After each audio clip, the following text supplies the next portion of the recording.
بسم اللہ الرحمن الرحیم۔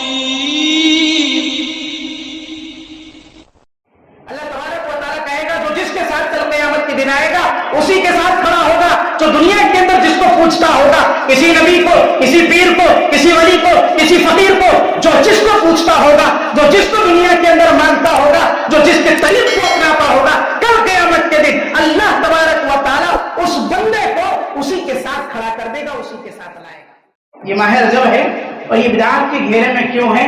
اس کے بارے میں انشاءاللہ گفتگو کروں گا۔ قبل اس کے کہ اس کے بارے میں بتاؤں، تھوڑی سی ایک چیز کی طرف آپ کا دھیان دلا دوں، وہ ہے بدعات۔ بدعات کہتے کسے ہیں؟ اگر یہ جان لیا جائے تو ہر قسم کی، چاہے وہ کوئی بھی سال ہو، کوئی مہینہ ہو یا کوئی بھی وقت ہو، انسان کو اس میں فرق کرنے کا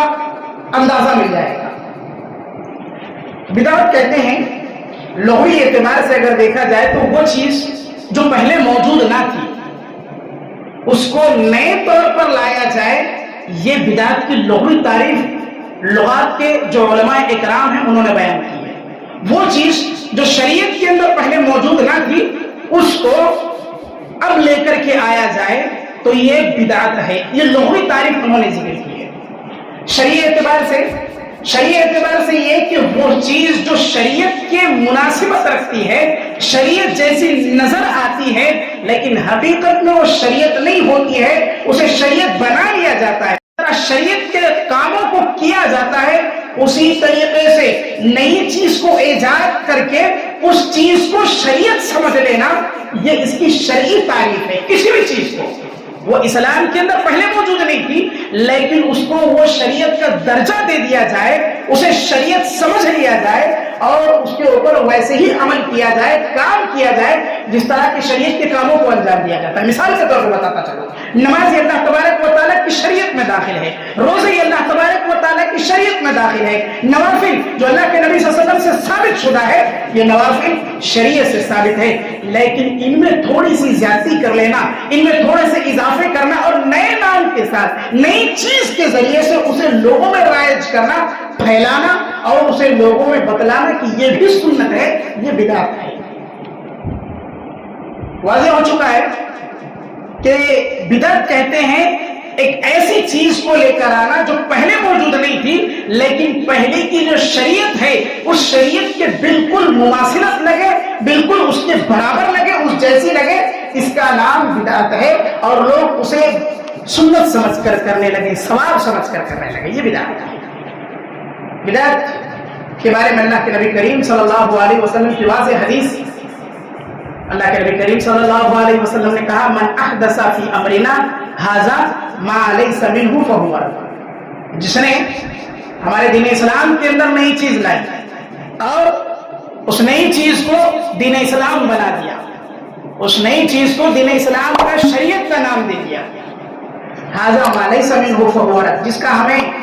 اور ہم سے کسی چیز سے تعلق ہی نہیں ہے، نہ ہم نے اسے کہا ہے کرنے کا اور نہ ہی ہم نے اس کے کرنے کے لیے حکم دیا ہے، نہ ہی ہم نے اسے روکا ہے، ہماری شریعت سے اس کا تعلق ہی نہیں ہے، تو وہ چیز ہمارے یہاں دھتکاری ہوئی ہے، مردود ہے، اس کا ہمارے پاس کوئی شمار نہیں ہے۔ یہ بدعت کی تعریف ہے جو اللہ کے نبی صلی اللہ علیہ وسلم کی سنت سے ثابت ہے۔ دوسری چیز جو اللہ کے نبی صلی اللہ علیہ وسلم سے ہے، من عمل عملا لیس علیہ امرنا فہو رد، اللہ کے نبی صلی اللہ علیہ وسلم نے کہا وہ عمل جس عمل کا اعتبار ہمارے پاس نہیں ہے، وہ ہماری شریعت سے نہیں ہے، وہ ہماری کہی ہوئی باتوں سے نہیں ہے، ہماری کتاب سے نہیں ہے، فہو رد، وہ مردود ہے، دھنکارا ہوا ہے، ہمیں اس کا کوئی شمار نہیں ہے ہمارے پاس، ہم نے اس کو دور کر دیا۔ یہ بدعت ہے اور اس کے بارے میں اللہ کے نبی صلی اللہ علیہ وسلم کی ایک واضح حدیث حضرت عباد بن ساریہ رضی اللہ تعالیٰ عنہ کہتے ہیں اللہ کے نبی کریم صلی اللہ علیہ وسلم نے ہمیں ایک خطبہ دیا، ایسا خطبہ کہ اس کے سننے کے بعد ہم نے کہا کہ اب اللہ کے نبی صلی اللہ علیہ وسلم اس دنیا سے چلے جائیں گے، یہ اللہ کے نبی صلی اللہ علیہ وسلم کا آخری خطبہ ہوگا۔ آپ اتنا گرجے، اتنا برسے اور آپ نے اس خطبے کے اندر فرمایا علیکم بسنتی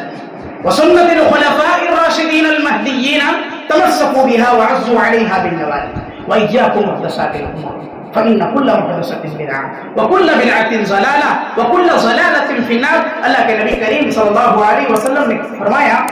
تمہارے لیے لازم کیا جاتا ہے، فرض کر دیا جاتا ہے تمہارے لیے یہ چیز کہ تم کتاب و سنت کو لازم پکڑ لو، اللہ تبارک و تعالیٰ کی قرآن مجید کو تم لازم پکڑ لو، اور اللہ کے نبی کریم صلی اللہ علیہ وسلم کے حدیثوں کو لازم پکڑ لو، وسنت الخلفاء الراشدین المہدیین، اور ان دو کتابوں کے بعد تمہارے لیے صحیح طریقہ ہے، بہتر طریقہ ہے، اچھا طریقہ ہے تو خلفائے راشدین کا، وہ صحابہ کرام جو 4 خلیفہ ہیں، حضرت ابوبکر صدیق رضی اللہ تعالیٰ عنہ، حضرت عمر رضی اللہ تعالیٰ عنہ، حضرت عثمان بن عفان رضی اللہ تعالیٰ عنہ، اور حضرت علی بن ابی طالب رضی اللہ تعالیٰ عنہ، یہ 4 خلیفہ کا راستہ اختیار کرتے ہیں جو ہدایت پر ہے،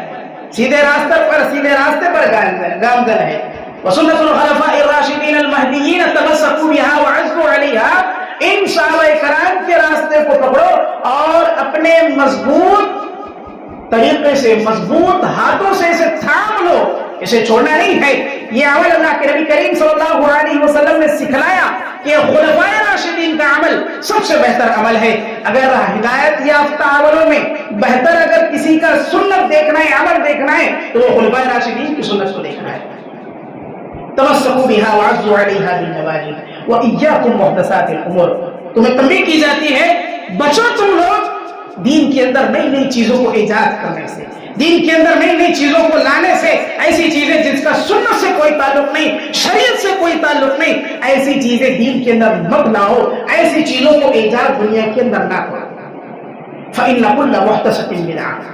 ہر